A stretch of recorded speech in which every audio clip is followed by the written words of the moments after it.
Hey guys, it's me, Emma Solutions. ഇനി എന്തിനെ വേറെ സൊല്യൂഷൻസിന്റെ പ്രിയപ്പെട്ട +1 വിദ്യാർത്ഥികളെ അലോട്ട്മെന്റ് കൊടുത്തവരുണ്ടായേക്കും, ഇനി കൊടുക്കാൻ ഇരിക്കുന്നവരുണ്ടായേക്കും, എഡിറ്റ് ആപ്ലിക്കേഷൻ കൊടുത്തവരുണ്ടാകും. ആരാണെങ്കിലും ശരി, നിങ്ങൾക്ക് ചെറിയൊരു ഇൻഫർമേഷൻ, ചെറുതല്ല വളരെ പ്രധാനപ്പെട്ട ഒരു ഇൻഫർമേഷൻ പാസ് ചെയ്യാൻ വേണ്ടിയിട്ടാണ് MS സൊല്യൂഷൻ ഇപ്പോൾ വന്നിരിക്കുന്നത്. സോ വിദ്യാഭ്യാസപരമായ ഇത്തരം വാർത്തകൾക്കും ഇൻഫോർമേറ്റീവ് വീഡിയോകൾക്കും ഈ ചാനൽ സബ്സ്ക്രൈബ് ചെയ്യാൻ മറക്കല്ലേ. അതോടൊപ്പം തന്നെ മറ്റുള്ള വിദ്യാർത്ഥികളിലേക്ക് ഷെയർ ചെയ്യാനും മറക്കല്ലേ. സോ ഡിയേഴ്സ്, ഞാനിപ്പോൾ നിങ്ങളുടെ മുമ്പിൽ ജസ്റ്റ് ഒരു എക്സാമ്പിൾ കാണിച്ചു തരാം. ഇത് നമ്മുടെ ട്യൂഷൻ സെൻ്ററിൽ പഠിച്ചിട്ടുള്ള ഇൻഷ ഫാത്തിമ എന്ന് പറഞ്ഞ കുട്ടിയുടെ അലോട്ട്മെൻറ്റിൻ്റെ റിസൾട്ടാണ്. ഇവിടെ congratulations, U have got allotment എന്ന് കൊടുത്തിട്ടുണ്ട്. ഇത് ഗ്രീൻ കളറിലാണ് വന്നിരിക്കുന്നത്. നിങ്ങൾക്കറിയാം, ഗ്രീൻ കളറിലാണെങ്കിൽ അലോട്ട്മെൻറ്റ് കിട്ടി എന്ന് തന്നെയാണ്. എന്നാൽ ഇവിടെ എത്രാമത്തെ ഓപ്ഷനാണ് കിട്ടിയത് എന്ന് പറഞ്ഞിട്ടില്ല. അതുകൊണ്ട് നമ്മൾ എന്ത് ചെയ്യുന്നു, ട്രയൽ റിസൾട്ടിൽ ക്ലിക്ക് ചെയ്യുന്നു. അവിടെ നമ്മൾ വ്യൂ യുവർ റാങ്ക് ഡീറ്റെയിൽസ് എന്ന് പറയുന്ന ഓപ്ഷനിൽ ക്ലിക്ക് ചെയ്യുകയാണ് വേണ്ടത്. ഇപ്പോൾ നോക്കൂ, ഈ കുട്ടിക്ക് ലഭിച്ചിരിക്കുന്നത് രണ്ടാമത്തെ ഓപ്ഷനാണ് കിട്ടിയിരിക്കുന്നത്. രണ്ടാമത്തെ ഓപ്ഷനിലാണ് കിട്ടിയിരിക്കുന്നത്. സോ നോക്കിക്കേ, ഇവരുടെ രണ്ടാമത്തെ ഓപ്ഷൻ എന്ന് പറയുന്നത് Chakkalakkal higher secondary school Madavoor പടനിലമാണ്. 10124 എന്ന് പറയുന്ന സ്കൂൾ നെയിമിൽ വരുന്ന കോഴ്സ് നെയിം 1 എന്ന് പറയുന്നത് ബയോസയൻസ് ആണ്. ഈ ബയോസയൻസിൽ ആ സ്കൂളിൽ ഇൻഷ ഫാത്തിമയുടെ റാങ്ക് വന്നിരിക്കുന്നത് 15 റാങ്ക് വന്നിരിക്കുന്നത്. എന്നാൽ ലാസ്റ്റ് റാങ്ക് എന്ന് പറയുന്നത് 50 ആണ്. What is the difference between last rank and rank? Rank എന്ന് പറയുന്നത് നിങ്ങളുടെ റാങ്കാണ്. നിങ്ങൾക്ക് ആ ഒരു ഓപ്ഷനിൽ വന്നിരിക്കുന്ന റാങ്ക്, നിങ്ങളുടെ WGPA 9.9 ആണെങ്കിൽ ആ 9.9 പ്രകാരം ഈ സ്കൂളിൽ ഈ കുട്ടിയുടെ റാങ്ക് എന്ന് പറയുന്നത് 15 ആണ്. ഓക്കെ, ഇനി ആ സ്കൂളിൽ ബയോസയൻസിന് അവസാനം അലോട്ട് ചെയ്ത കുട്ടിയുടെ റാങ്ക് എന്ന് പറയുന്നത് 50 ആണ്. സോ ഈ ഒരു ട്രയൽ അലോട്ട്മെന്റിൽ ചക്കാലക്കൽ സ്കൂളിൽ 50 റാങ്കുള്ള കുട്ടികളെ സ്കൂൾ സെലക്ട് ചെയ്തു. സ്കൂളിൽ ഗവൺമെന്റ് കമ്പ്യൂട്ടർ 50 കുട്ടികളെ സെലക്ട് ചെയ്തു. റാങ്ക് 1, 2, 3, 4 തൊട്ട് 50 വരെ റാങ്ക് ഉള്ളവരെ സെലക്ട് ചെയ്തു. ആ 50ന്റെ ഉള്ളിലല്ലേ 15 റാങ്ക് വരുന്നത്. സോ ആർക്കും ആ സീറ്റ് കിട്ടി, ഇൻഷ ഫാത്തിമക്ക് ആ സീറ്റ് കിട്ടി. സോ ഇവൾക്ക് കിട്ടിയിരിക്കുന്നത് എത്രാമത്തെ ഓപ്ഷനിലാണ്? ഈ കുട്ടിയുടെ രണ്ടാമത്തെ ഓപ്ഷനിലാണ്. ഓക്കെ, സോ ഇതിന് കാരണങ്ങളുണ്ട്. സെയിം പഞ്ചായത്താണ്, മടവൂർ പഞ്ചായത്താണ്. പിന്നെ NMMS ക്വാളിഫൈഡ് ആണ്. അതുപോലെ ഗ്രേസ് മാർക്ക് അവാർഡ് ചെയ്തിട്ടില്ലെങ്കിലും അതിൻ്റെ ബോണസ് ഉണ്ട്. പിന്നെ സ്റ്റേറ്റ് എന്തൊക്കെ ഉണ്ട്, എന്തായാലും ഒരുപാട് കാര്യങ്ങളുണ്ട്. അതിൻ്റെതായ ബോണസ് പോയിന്റ് കംപ്ലീറ്റ് വരുന്നുണ്ട്. അതുകൊണ്ട് തന്നെയാണ് WGPA 9.9 വരുന്നത്. ഇത്രയൊക്കെ ഉണ്ടായിട്ടും കുട്ടിയുടെ റാങ്ക് 15 ആണ്. സോ 15 എന്ന് പറയുമ്പോൾ ആ കുട്ടി കുറച്ചും കൂടി അതേ പഞ്ചായത്തിൽ തന്നെ ആ സ്കൂളിനോട് അടുത്ത് നിൽക്കുന്ന വേറൊരു കുട്ടി ഉണ്ടാവും. അതുകൊണ്ടാണ് 14ഓളം കുട്ടികൾ വേറെ ഉണ്ടായിരിക്കും. ഓക്കെ, ഇനി ഈ കുട്ടിയുടെ കിട്ടാത്ത സ്കൂൾ ഏതാ? ഒന്നാമത്തെ ഓപ്ഷൻ, ഈ കുട്ടിക്ക് ചക്കാലക്കലിനേക്കാളും താല്പര്യം റഹ്മാനിയ സ്കൂളാണെങ്കിൽ റഹ്മാനിയയിൽ ബയോസയൻസിന് ഈ കുട്ടിയുടെ റാങ്ക് എന്ന് പറയുന്നത് 1006 ആണ്. അതായത് കുറച്ചും കൂടി അങ്ങോട്ടേക്കാണ്. 2-3 പഞ്ചായത്തുകൾ കഴിഞ്ഞിട്ടാണ് പിന്നെ എന്ത് വരുന്നത്, റഹ്മാനിയൻ്റെത് വരുന്നത്. വേറൊരു പഞ്ചായത്ത് തന്നെയാണ്. സോ അവിടെ ഈ കുട്ടിയുടെ റാങ്ക് 1006 ആണ്.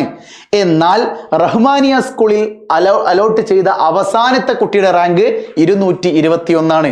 ഇനി നിങ്ങൾ പറയൂ, ഈ ഇൻഷ ഫാത്തിമ എന്ന് പറയുന്ന പെൺകുട്ടിക്ക് 3ാമത്തെ അലോട്ട്മെന്റ് വരെ കാത്തിരുന്നാൽ റഹ്മാനിയ സ്കൂളിൽ കിട്ടുമോ? ഇല്ല. കാരണം എന്ത് നോക്കിക്കേ, 221 ട്രയൽ അലോട്ട്മെന്റിന്റെ റാങ്ക് അവസാനം വന്നിരിക്കുന്നതെങ്കിൽ ഫസ്റ്റ് അലോട്ട്മെന്റിലും ഇതേ 221 222 ഒക്കെ തന്നെയാണ് ഉണ്ടാവുക. കാര്യം ട്രയൽ ഒരു ഫസ്റ്റ് അലോട്ട്മെന്റ് തന്നെയാണ്. ഓക്കെ, ഇനി ഫസ്റ്റ് കഴിഞ്ഞ് സെക്കൻഡ് അലോട്ട്മെന്റ് വരെ ഈ കുട്ടി വെയിറ്റ് ചെയ്യുകയാണെങ്കിൽ 221 ജസ്റ്റ് ഒരു ഡബിൾ നിങ്ങൾ എടുത്തു നോക്കുക. അപ്പൊ എത്രയായി? 442 ആയി. അതിലേക്കൊരു ഡബിളും കൂടി 221 കൂട്ടി വെക്കുക. അപ്പൊ ഒരു 600 സംതിങ് ആണ് വരുന്നത്. 1000 എത്തുന്നുണ്ടോ? ഇല്ല. സോ 3ാമത്തെ അലോട്ട്മെന്റോട് കൂടി ഈ കുട്ടി എന്ത് ചെയ്യേണ്ടി വരും? ഈ ചക്കാലക്കൽ സ്കൂളിൽ പെർമനന്റ് ആയിട്ട് ഫീസ് അടിച്ച് ജോയിൻ ചെയ്യേണ്ടി വരും. സോ ഇങ്ങനെ ലാസ്റ്റ് റാങ്കും നോക്കിയിട്ടാണ് ഏതൊക്കെ സ്കൂളിൽ കിട്ടും കിട്ടില്ല എന്ന് നമുക്ക് പറയാൻ പറ്റുക. അത് നിങ്ങൾ ഇപ്പൊ എന്നോട് ചോദിച്ചാൽ കോഴിക്കോട് ജില്ലയിലുള്ള ഒരു കുട്ടിയാണെങ്കിൽ എനിക്ക് ഈ കോഴിക്കോട് ജില്ലയിലുള്ള കുട്ടീൻ്റെ കാര്യങ്ങളൊക്കെ കറക്റ്റ് എനിക്ക് പറഞ്ഞു തരാൻ പറ്റും. ഇന്ന സ്കൂൾ കിട്ടും, ഇന്ന സ്കൂൾ കിട്ടില്ല എന്നൊക്കെ എനിക്ക് പറയാൻ പറ്റും. പക്ഷേ വേറൊരു ജില്ലയിലുള്ള ഒരു കുട്ടിയാണെങ്കിൽ എനിക്കത് പറയാൻ പറ്റിക്കൊള്ളണമെന്നില്ല. ഇങ്ങനെയാണ് നിങ്ങൾ നോക്കേണ്ടത്. നിങ്ങളുടെ rank details, view your rank details നിങ്ങൾ നോക്കുക. ഇപ്പൊ കിട്ടിയൊരു കുട്ടിയുടെ ആണല്ലോ കണ്ടത്. ഇവളാകെ കുറച്ച് 2-3 ഓപ്ഷൻസ് അങ്ങനെ കൊടുത്തിട്ടുള്ളൂ. ഇനി എന്ത് ചെയ്യുക? ഒരുപാട് ഓപ്ഷൻസ് കൊടുത്തൊരു കുട്ടിയുടെ റാങ്ക് ലിസ്റ്റ് ആണ് ഞാൻ കാണിക്കാൻ പോകുന്നത് കേട്ടോ. ഓക്കെ, ഒരുപാട് ഓപ്ഷൻസ് കൊടുത്ത ഒരു കുട്ടിയുടെ congratulation, U have got allotment എന്ന് കൊടുത്തിട്ടുണ്ട്. ആ കുട്ടിയുടെ ട്രയൽ റിസൾട്ട് വേറൊരു കുട്ടിയുടെ റിസൾട്ടാണ്, ഷദ ഫാത്തിമ എന്ന് പറഞ്ഞ കുട്ടിയുടെ റിസൾട്ടാണ്. ആ കുട്ടിക്ക് ലഭിച്ചിരിക്കുന്ന നോക്കിക്കെ, you have got allotment for your option number 25. 25ാമത്തെ ഓപ്ഷനിലാണ് കുട്ടി കൊടുത്തിരിക്കുന്നതെങ്കിൽ ലഭിച്ചിരിക്കുന്നതെങ്കിൽ 24ഓളം ഓപ്ഷൻസ് അവിടെ കാണുന്നുണ്ട്, മുകളിലേക്കുണ്ട്. ആ 24ഓളം ഓപ്ഷൻസിന്റെ റാങ്ക് ഡീറ്റെയിൽസ് നമുക്ക് നോക്കാം. ഓക്കെ, നോക്കേണ്ടതാ വ്യൂ യുവർ റാങ്ക് ഡീറ്റെയിൽസ് നോക്കുന്നു. ഇതാ ഇത്രയും 24ഓളം ഓപ്ഷൻസ് ഇവിടെ അവൈലബിൾ ആണ്. 25ാമത്തെ school government higher secondary school Narikkuni സ്കൂളിലാണ് ഷദ ഫാത്തിമക്ക് ഹ്യൂമാനിറ്റീസിന് ലഭിച്ചിരിക്കുന്നത്. കാര്യം ആ ഹ്യൂമാനിറ്റീസിന് നരിക്കുനി സ്കൂളിൽ കയറിയ അവസാനത്തെ കുട്ടിയുടെ റാങ്ക് 325 ആണെങ്കിൽ ഷദന്റെ റാങ്ക് 213 ആണ്. സോ 325ന്റെ ഉള്ളിലുള്ള സംഖ്യയാണ് 213. അതുകൊണ്ടാണ് ഈ കുട്ടിക്ക് എന്ത് ലഭിച്ചത്? സീറ്റ് ലഭിച്ചത്. ഇനി ബാക്കിയുള്ള 24 സ്കൂളുകളിൽ എവിടെയൊക്കെ കിട്ടാൻ സാധ്യതയുണ്ട് എന്നാണ് ഷദ ഫാത്തിമ എന്നോട് ചോദിച്ച മറ്റൊരു ചോദ്യം. അത് ഞാൻ അവൾക്ക് കൊടുത്തിരിക്കുന്ന ഉത്തരം നിങ്ങൾക്ക് ലൈവായിട്ട് ഇപ്പൊ കാണാൻ പറ്റും. നോക്കിക്കോളി. ആദ്യത്തെ ഓപ്ഷൻ നോക്കുക. ഇവിടെ ലാസ്റ്റ് റാങ്ക് 140 ആണ്, ഇപ്പുറത്ത് 486. കിട്ടാം കിട്ടാതിരിക്കാം. കാര്യം ഗവൺമെന്റ് ഹയർ സെക്കൻഡറി സ്കൂൾ കൊടുവള്ളിയിൽ സൈക്കോളജി സയൻസിന് ഈ കുട്ടിക്ക് കിട്ടുമോ എന്ന ചോദ്യത്തിന് നിങ്ങൾ വിചാരിക്കും, സർ 140ന്റെ ഇരട്ടി 280, അതിലേക്ക് ഒരു 140 കൂട്ടിക്കഴിഞ്ഞാൽ ഒരു 400ലേക്കൊക്കെ എത്തല്ലോ. അങ്ങനെയാണെങ്കിൽ സർ ഈ കുട്ടിക്ക് അവിടെ കിട്ടാനുള്ള സാധ്യതയില്ലേ? അങ്ങനെ ഡബിൾ എടുത്തത് ഞാൻ റഹ്മാനിന്റെ കേസിൽ മാത്രമാണ്. പക്ഷേ ഈ സൈക്കോളജി സയൻസിലേക്ക് വരുമ്പോൾ ആ കൊടുവള്ളി ഹൈസ്കൂളിൽ മാത്രമുള്ള ഒരു കോഴ്സാണ്. കോഴിക്കോട് ജില്ലയിൽ ഒരു കുറ്റിച്ചിറയിലും ഉണ്ട്, അതുപോലെ തന്നെ എവിടെയുണ്ട്? കൊടുവള്ളിയിലുണ്ട് ഈ സൈക്കോളജി സയൻസ്. അപ്പൊ അവിടെ വെറും 60 സീറ്റുകൾ മാത്രമേ ഉള്ളൂ ഈ സൈക്കോളജിയിൽ. 60 സീറ്റ് വരുമ്പോൾ ലാസ്റ്റ് റാങ്ക് 140 വരെയുള്ള കുട്ടികൾക്ക് അവിടെ കിട്ടിയിട്ടുണ്ടെങ്കിൽ ആ 140ലെ പകുതിയോളം ഒരു 40ഓളം വിദ്യാർത്ഥികൾ അവിടെ ജോയിൻ ചെയ്യും. ബാക്കി ഒരു 20 സീറ്റ് ഉണ്ടാവുക. ആ 20 സീറ്റിലേക്കായിരിക്കും സെക്കൻഡ് അലോട്ട്മെന്റ് നടക്കുക. അപ്പൊ 140 എന്താവും? 160 ആവും. മനസ്സിലായോ? 160 486 തമ്മിൽ വലിയ വ്യത്യാസം ഉണ്ടോ? ഉണ്ട്. അപ്പൊ നിങ്ങൾ ചോദിച്ചു, സാർ 140ന്റെ ഇരട്ടിയല്ലേ സെക്കൻഡിൽ വരിക? അല്ല, 140 വരെ റാങ്ക് ഉള്ള കുട്ടികൾ എന്ത് ചെയ്തു? ഇപ്പൊ ഫസ്റ്റ് അലോട്ട്മെന്റ് ആണ്, 140 വരെയുള്ള റാങ്ക് ഉള്ള കുട്ടികൾക്ക് അവിടെ സീറ്റ് കിട്ടി. ആ കുട്ടികളൊക്കെ അവിടെ ചേർന്ന് കഴിഞ്ഞാൽ പിന്നെ സീറ്റ് ഉണ്ടോ? ഇല്ല. സെക്കൻഡ് അലോട്ട്മെന്റിൽ അവിടെ സീറ്റ് ഉണ്ടാവില്ല. സീറ്റ് തീർന്ന സൈക്കോളജി സയൻസ് പിന്നെ അവിടെ കാണിക്കില്ല. എന്നാൽ ഈ 140 റാങ്ക് വരെയുള്ള കുട്ടികളിൽ ഒരു 40 കുട്ടികൾ സൈക്കോളജി സയൻസിന് അവിടെ ജോയിൻ ചെയ്തു. അങ്ങനെയാണെങ്കിൽ ബാക്കി എത്ര സീറ്റ് ഉണ്ട്? 20 സീറ്റ് ഉണ്ട്. ആ 20 സീറ്റിലേക്ക് എത്ര പേരെ എടുക്കുക? 140 കഴിഞ്ഞ് ഇനി എത്ര സംഖ്യ ഉണ്ട്? 20, ഒരു 160, മാക്സിമം പോയ ഒരു 180, അത്രയ്ക്ക് എത്തുള്ളൂ. അപ്പോൾ ഓരോ ഓപ്ഷൻസും അതെനിക്ക് അറിയാവുന്ന എന്തുകൊണ്ടാ, ഈ കൊടുവള്ളി ഹൈസ്കൂളിലെ വളരെ യുണീക്ക് ആയിട്ടുള്ള ഒരു കോഴ്സാണ് സൈക്കോളജി സയൻസ് എന്ന് എനിക്ക് അറിയാവുന്നത് കൊണ്ടാണ് ഞാൻ അവിടെ അങ്ങനെ പറയുന്നത്. ഓക്കെ, അപ്പൊ ഈ കുട്ടിക്ക് കിട്ടാം കിട്ടാതിരിക്കാം എന്നേ ഞാൻ പറയുള്ളൂ. തേർഡ് അലോട്ട്മെന്റോട് കൂടി സപ്ലിമെന്ററിയിലാണ് കിട്ടാൻ സാധ്യത വളരെ കൂടുതലുമാണ്. പക്ഷേ ഈ കുട്ടിക്ക് 3ാമത്തെ അലോട്ട്മെന്റോട് കൂടി ഏതെങ്കിലും ഒരു സ്കൂളിൽ കിട്ടിക്കഴിഞ്ഞാൽ പിന്നെ സപ്ലിമെന്ററി കൊടുക്കാൻ പറ്റുമോ? ഇല്ല. ഇനി രണ്ടാമത്തെ ഓപ്ഷൻ നോക്കിക്കേ. കൊടുവള്ളി സ്കൂളിൽ തന്നെയുള്ള ബയോ സയൻസിന് അവിടുത്തെ ലാസ്റ്റ് റാങ്ക് 46 ആണ്. ഈ കുട്ടിയുടെ റാങ്ക് 2323 ആണ്. കിട്ടുമോ? ഒരിക്കലും കിട്ടില്ല. നോക്കിക്കേ, 46 ഡബിൾ എടുത്ത് നോക്ക്. 92ലേക്ക് ഒരു 100 കൂട്ടിക്കോ. എത്രയായി? 192 200 കൂട്ടിക്കോ. പക്ഷെ എത്തോ? ഇല്ല. 2000ന്റെ അടുത്ത് എത്തോ? ഇല്ല. അതുകൊണ്ട് ഒരിക്കലും ആ സ്കൂളിൽ ബയോ സയൻസിന് കുട്ടിക്ക് ലഭിക്കില്ല. അടുത്ത് നോക്കി, കരുവമ്പോയിൽ സ്കൂളിൽ അവളുടെ റാങ്ക് 1099 ആണ്. ലാസ്റ്റ് റാങ്ക് 65 ആണ്. കിട്ടോ? ഇല്ല. അപ്പൊ നമ്മൾ എന്താ ചെയ്യേണ്ടതെന്ന് അറിയോ? ഈ ലാസ്റ്റ് റാങ്കും തമ്മിൽ എവിടെയാണ് കുറഞ്ഞ ഡിഫറൻസ് ഉള്ളത് അത് കിട്ടാനുള്ള സാധ്യത കൂടും. കത്തിയോ? എന്താ പറഞ്ഞത്?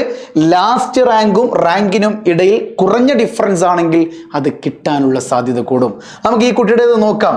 സെക്കൻഡ് അലോട്ട്മെന്റിന് ഈ കുട്ടിക്ക് എവിടെയായിരിക്കും കിട്ടാൻ ജസ്റ്റ് നോക്കാം. 82, ഇവിടെ 2000, 1500, 122, ഇതൊന്നും കിട്ടാനൊരു വകുപ്പില്ല കേട്ടോ. ഇപ്പൊ നോക്കി 85 ആണ്, പക്ഷെ ഇപ്പുറത്ത് 721 കിട്ടാൻ ചാൻസ് ഇല്ല. ഇവിടെ 457 ആണ്, പക്ഷെ അപ്പുറത്ത് 2887 ആണ്. കിട്ടാൻ ഒരിക്കലും ചാൻസ് ഇല്ല. ഇവിടെ ഒന്നും കിട്ടാൻ ചാൻസ് ഇല്ല. ഇനി ഇവിടെ നോക്കിക്കേ, മേ ബി ഈ കുട്ടിക്ക് ഇതാ ഇവിടെ 256 ഉണ്ട്, അപ്പുറത്ത് 466 ഉണ്ട്. സെക്കൻഡിലോ തേർഡിലോ കിട്ടാൻ ചാൻസ് ഇല്ലേ? ഉണ്ട്. കാരണം എന്താ? അതേ സ്കൂളാ? അത് കൊടുവള്ളി തന്നെയാണ്. ഇവിടെ കൊടുവള്ളി പഞ്ചായത്തിലാണ്. കൊടുവള്ളിയിലെ മാത്സ് കൊമേഴ്സ് താങ്കളുടെ സീനിയർ ആയിട്ട് വരും. ഈ കമ്പ്യൂട്ടർ കോമേഴ്സാ? ഓക്കെ. സോ 286, 460. സ്വാഭാവികമായിട്ടും ഈ കുട്ടിക്ക് ഈ സ്കൂളിൽ സെക്കൻഡ് അലോട്ട്മെന്റിനോ തേർഡ് അലോട്ട്മെന്റിനോ സ്വാഭാവികമായിട്ടും ആ മാത്സ് കൊമേഴ്സ് അലോട്ട് ചെയ്യാനുള്ള ചാൻസ് വളരെ കൂടുതലാണ്. അതുപോലെ തന്നെ കരുവൻപോയിൽ സ്കൂളിൽ നോക്കിക്കേ, ഏതാണ്? കമ്പ്യൂട്ടർ കോമേഴ്സ് അല്ലേ? കമ്പ്യൂട്ടർ ആപ്ലിക്കേഷൻ പഠിക്കുന്നത് യെസ്, ഈ കമ്പ്യൂട്ടർ കൊമേഴ്സ് 39 ശരിയാണ്. സോ കരുവമ്പയിൽ സ്കൂളിലെ കമ്പ്യൂട്ടർ കൊമേഴ്സിലും ഈ കുട്ടി കിട്ടാനുള്ള ചാൻസ് ഉണ്ട്. ശരിയല്ലേ? കാര്യം 274 ഇവിടെയെങ്കിൽ അപ്പുറത്ത് 526. ഡിഫറൻസ് കുറച്ചല്ലേ ഉള്ളൂ.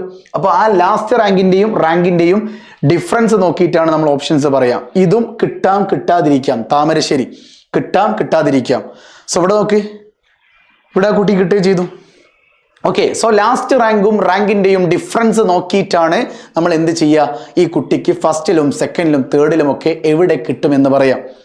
ഇനി ഈ കുട്ടിയോട് ഞാൻ എന്താ പറയാന്നറിയോ, ഈ പറഞ്ഞിരിക്കുന്ന കൊടുവള്ളിയിലും കരുവമ്പൊയിലും ഈ 2 ഓപ്ഷൻസിൽ, അതായത് 21ാമത്തെയും 22ാമത്തെയും ഓപ്ഷൻസിലാണ് കൂടുതൽ കിട്ടാനുള്ള സാധ്യത ഉള്ളത്. അവിടെ ഈ കോഴ്സിന് കിട്ടിയാൽ ഇയാൾ ഓക്കെ ആണെന്ന് ഞാൻ ചോദിക്കും. അപ്പോൾ ആ കുട്ടി പറയും യെസ്, എനിക്കത് മതി, എനിക്ക് കമ്പ്യൂട്ടർ കൊമേഴ്സ് ആ സ്കൂളിൽ കിട്ടിയാൽ കുഴപ്പമില്ല, മാത്സ് കൊമേഴ്സ് കൂടുതൽ കിട്ടിയാലും കുഴപ്പമില്ല. അങ്ങനെയാണെങ്കിൽ ഞാൻ എന്ത് ചെയ്യും, ഈ 2 ഓപ്ഷൻ എടുത്തിട്ട് നേരെ കൊണ്ടുപോയി ഫസ്റ്റിൽ കൊണ്ടുപോയി കൊടുക്കും. അങ്ങനെയാണെങ്കിൽ വേഗം കിട്ടും. കാര്യം ഓരോ ഓപ്ഷൻസിനും പ്രയോറിറ്റി ഉണ്ട്. ഹയർ ഓപ്ഷൻസിന് പ്രയോറിറ്റി, ടൈ ബ്രേക്കിങ്ങിൽ വരുന്നൊരു പോയിന്റ് ആണത്. അത് വേഗം കൊണ്ടുപോയി വെക്കും. ഇനി ആ കുട്ടി പറയാണ് സാർ അത് കിട്ടിയാൽ ഞാൻ പോവില്ല, ഞാൻ എന്തായാലും ആ 2 സ്കൂളിൽ കിട്ടിയാൽ ഞാൻ എന്തായാലും പോവില്ല, ഞാനത് വെറുതെ കൊടുത്തതാണെന്ന് പറയുകയാണെങ്കിൽ ഞാൻ ആ കുട്ടിയോട് പറയും 1000 വട്ടം ചിന്തിക്കുക, എന്നിട്ടും കിട്ടിയാൽ പോകൂല എന്ന് ഉറപ്പാണെങ്കിൽ ആ 2 ഓപ്ഷൻസ് എന്ത് ചെയ്യുക, എടുത്തൊഴിവാക്കുക. കാര്യം അവിടെ എന്തായാലും തേർഡ് അലോട്ട്മെന്റിനുള്ളിൽ ആ കുട്ടിക്ക് കിട്ടുമെന്ന് MS പറഞ്ഞു, കിട്ടിയാൽ പോകില്ല എന്ന് കുട്ടിയും പറഞ്ഞു. പിന്നെ അത് കൊടുക്കേണ്ട ആവശ്യമുണ്ടോ? ഇല്ല, അതെടുത്ത് ഒഴിവാക്കി. അപ്പോൾ നിങ്ങൾ ചോദിക്കും പിന്നെ സാർ ആ കുട്ടി എന്ത് ചെയ്യും? തേർഡ് അലോട്ട്മെന്റ് വരെ കിട്ടിയിട്ടില്ലെങ്കിൽ പിന്നെന്താ, 4th അലോട്ട്മെന്റ്, അതേതാ, സപ്ലിമെന്ററി കൊടുക്കുക. സാർ അപ്പോൾ സപ്ലിമെന്ററിയിൽ കിട്ടുന്ന എന്താ ഉറപ്പ്? MS സൊല്യൂഷൻ പറയുന്നത് മനസ്സിലാക്കുക. സപ്ലിമെന്ററിയിൽ ഒരുപാട് കുട്ടികൾക്ക് വിചാരിക്കുന്ന സ്കൂളുകൾക്കും കോഴ്സുകൾക്കും ഒക്കെ കിട്ടാറുണ്ട്. അത് എന്തുകൊണ്ടാണ് സാർ അങ്ങനെ പറയുന്നത്? എന്താണ് ആ ഒരു മാജിക്? ഫസ്റ്റിലും സെക്കൻഡിലും തേർഡിലും കിട്ടാത്ത ഒരു കുട്ടിക്ക് കൂടുതൽ ആഗ്രഹിച്ച ഒരു സ്കൂളും കോഴ്സും കിട്ടാനുള്ള സാധ്യത സപ്ലിമെന്ററിയിൽ വളരെ വളരെ കൂടുതലാണ്. എന്തുകൊണ്ട്? അതിനുത്തരം പറഞ്ഞാൽ ഈ വീഡിയോ തീരില്ല. അതുകൊണ്ട് ഞാൻ ഇവിടെ നിർത്തുന്നു. കാര്യം എനിക്ക് ഇപ്പോൾ പറയാനുള്ളത്, ലാസ്റ്റ് റാങ്കും തമ്മിലുള്ള ഡിഫറൻസ് കുറവാണെങ്കിൽ ആ സ്കൂളുകളിൽ കിട്ടാനുള്ള സാധ്യത വളരെ കൂടും എന്ന പോയിന്റാണ് ഈ വീഡിയോയിലൂടെ എൻ്റെ പ്രിയപ്പെട്ട വിദ്യാർത്ഥികൾ മനസ്സിലാക്കേണ്ടത്. ഇനി ഫസ്റ്റിലും സെക്കൻഡിലും തേർഡിലും കിട്ടാതെ സപ്ലിമെന്ററിയിൽ കിട്ടുമെന്ന് എന്തുകൊണ്ടാണ് സാർ പറയുന്നത്? തൊട്ടടുത്ത വീഡിയോയിൽ MS സൊല്യൂഷൻ ഇതിന്റെ ഒരു റീസൺ പറഞ്ഞു തരും. വീണ്ടും കാണാം. It's me MS solutions. ഇനി എന്തിനു വേറെ സൊല്യൂഷൻസ്. ബൈ.